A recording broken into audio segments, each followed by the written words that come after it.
Amazon workers walk off the job at air freight facility to call for better pay and working conditions. And the Presidential Emergency Board appointed by Joe Biden has issued rail contract recommendations in hopes of avoiding a railroad workers union strike.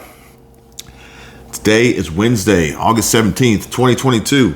And we're going to discuss how these news events and latest updates can potentially impact our economy, inflation, shortages, and much, much more.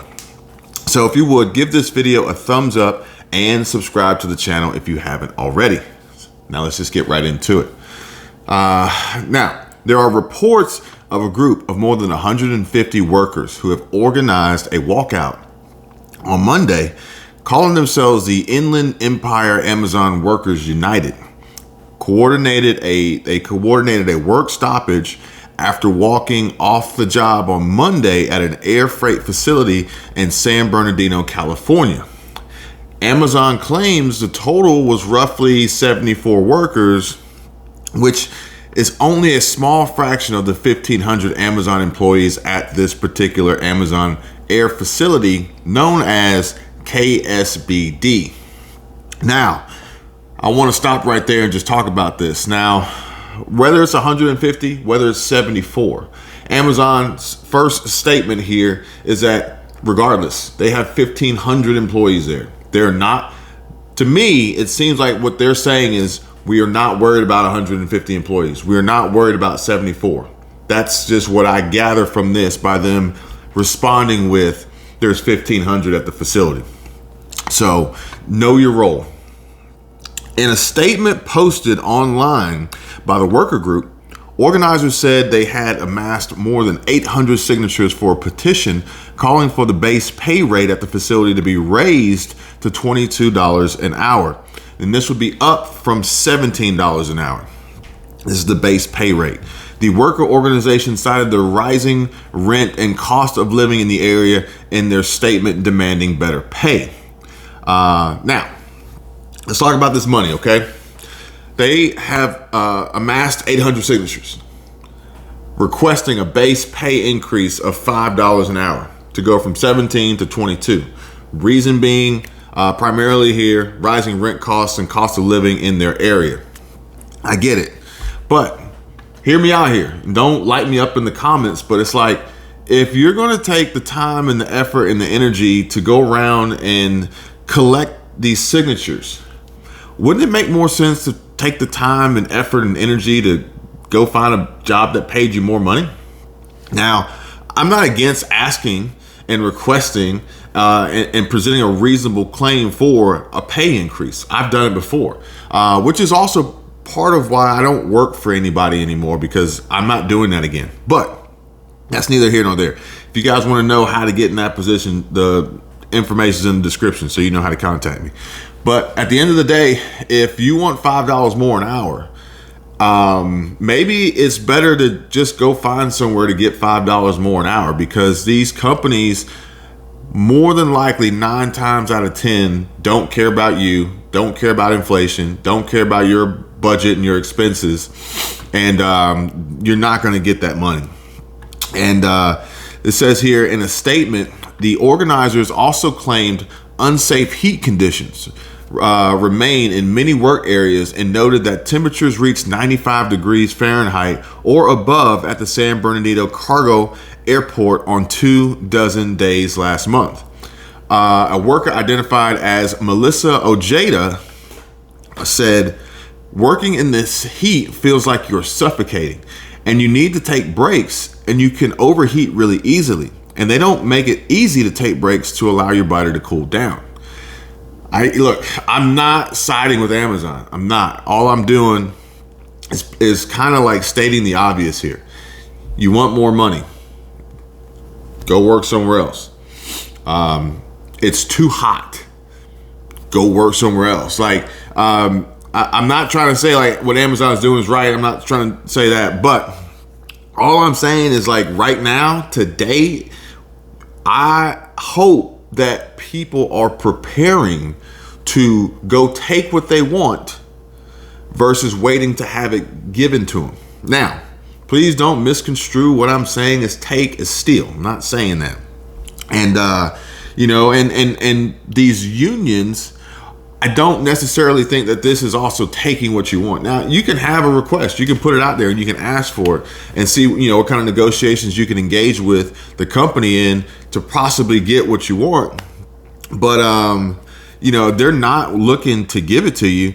But I do feel as though that moving forward, especially what we are seeing with the Railroad Workers Union and the strike, which we're going to touch on that shortly,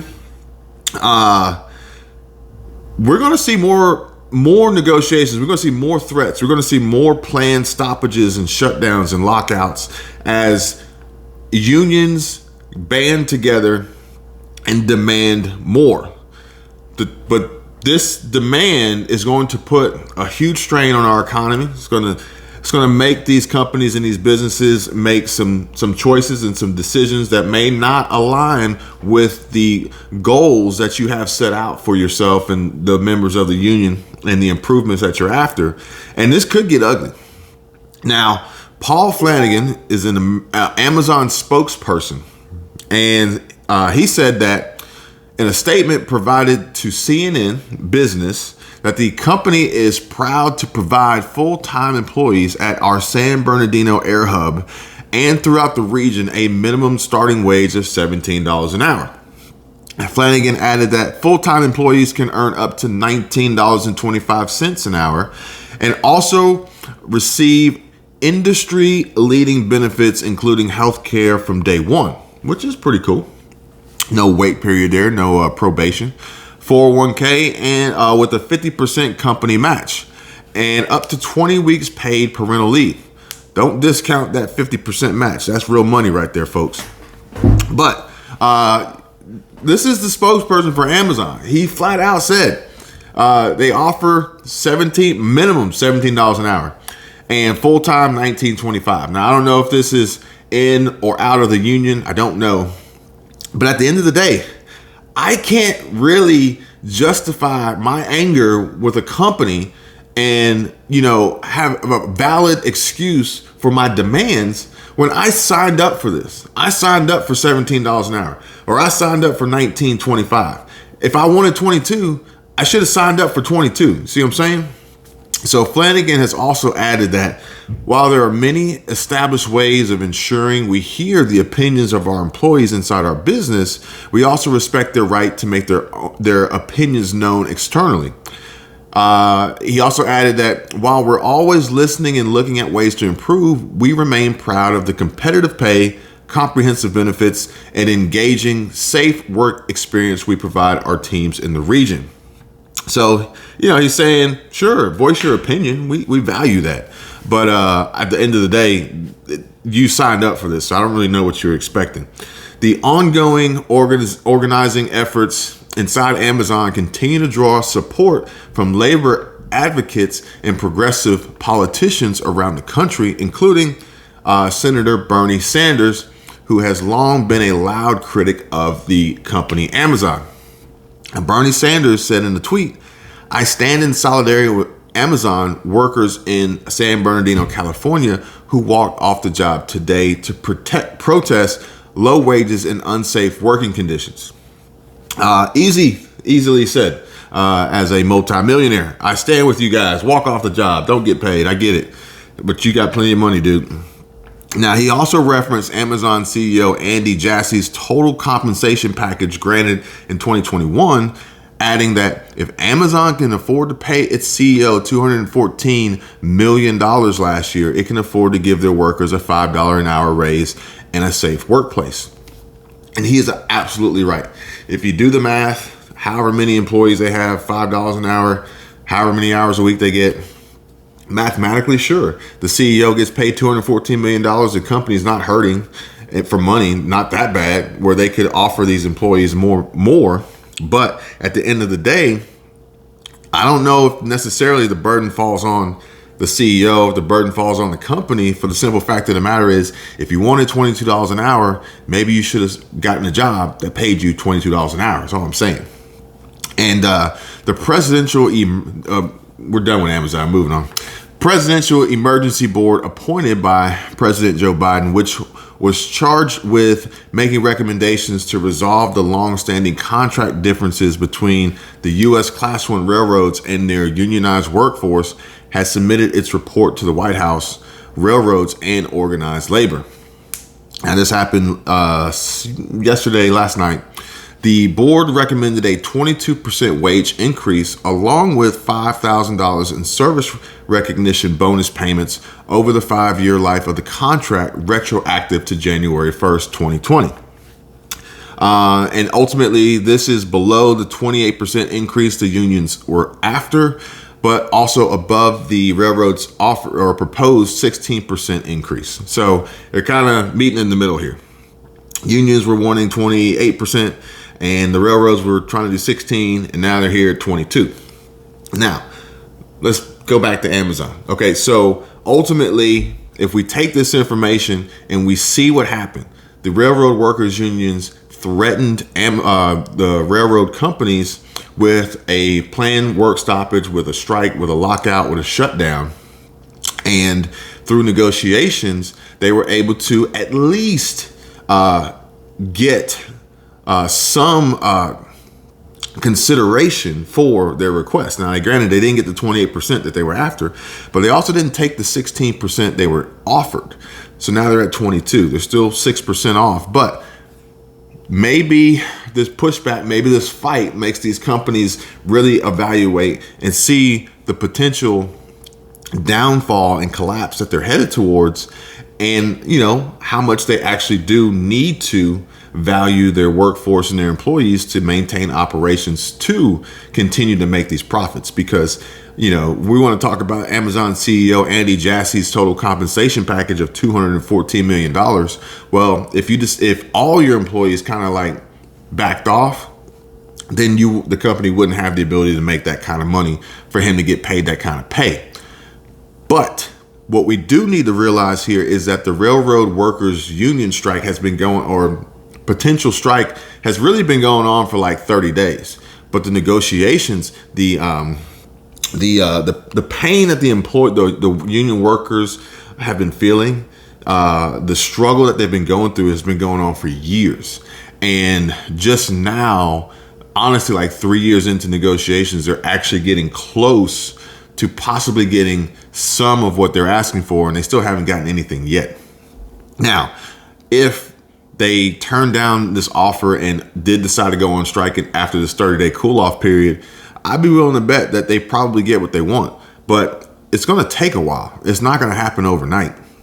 And in the case of the Amazon employees, you're going to need way more than 74 or 150 employees walking off of an air cargo freight facility.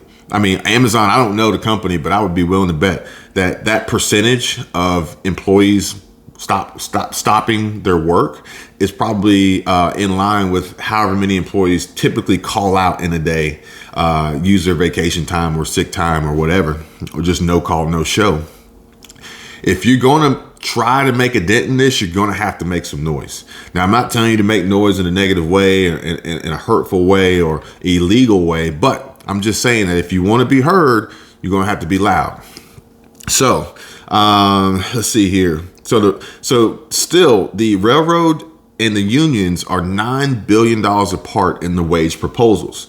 And so ultimately, this is coming off the bottom line. This is coming off the profit column, the net income of these railroad companies. That's $9 billion to give these employees what they want.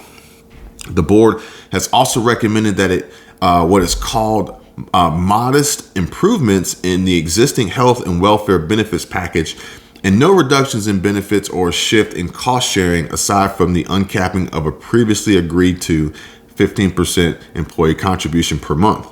Now, regarding engineering and conductor scheduling, the board asked the railroads and unions to further negotiate. If no agreement can be reached, the board recommends the matter be referred to binding arbitration. Now, I got to ask a question. This presidential board assigned by Joe Biden spent the last 30 days working on this report and these negotiations and trying to provide a resolution to this problem. And their answer is, y'all should just keep negotiating. what was the point of this? What was the point? Like, why is there no solution here? Like, you spent 30 days doing what? And then it says if you can't reach an agreement, y'all should take this to binding arbitration and let someone else do it for you. Like, what the hell was the point of this? Now, the report said that the board hopes that this may prove to be a win-win in which the carriers obtain a more efficient and reliable system for manning the locomotives with both operational benefits and cost savings, and employees will obtain preferred schedules with more control over their personal lives when not otherwise scheduled. I have no issues with that whatsoever. I think the way that the railroad companies were treating these employees, especially during their time off, was kind of jacked up. But the board also recommended that the railroads withdraw their proposal to shift conductors out of the locomotive cab and into ground-based positions in territory protected by positive train control. And the board said the crew consist issues should be negotiated at the local level, not the national level. So that's kind of like taking it on a case-by-case basis, and then it's not a one-size-fits-all situation. But it still comes down to this board spent the last 30 days, drawing this out, dragging this out, only to get to this point and say, y'all should discuss this on a local level. Okay, whatever.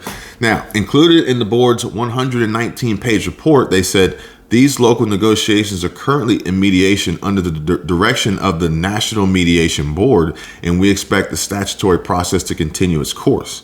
The board's report triggers the beginning of a 30-day cooling off period between the railroads, which include BNSF Railroad or Railway, CSX Transportation, Kansas City Southern, Norfolk Southern, and Union Pacific, and the unions.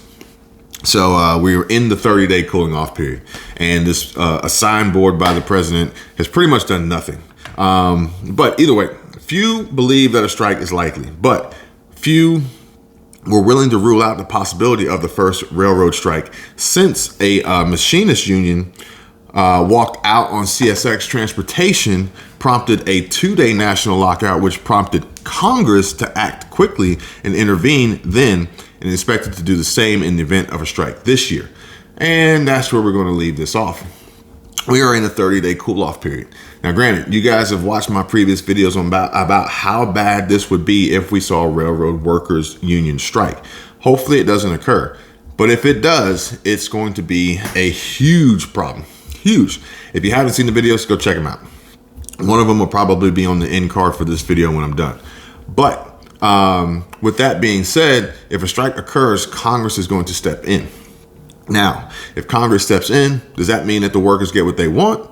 Or does that mean that Congress provides an alternative solution for the railroad companies outside of the union workers?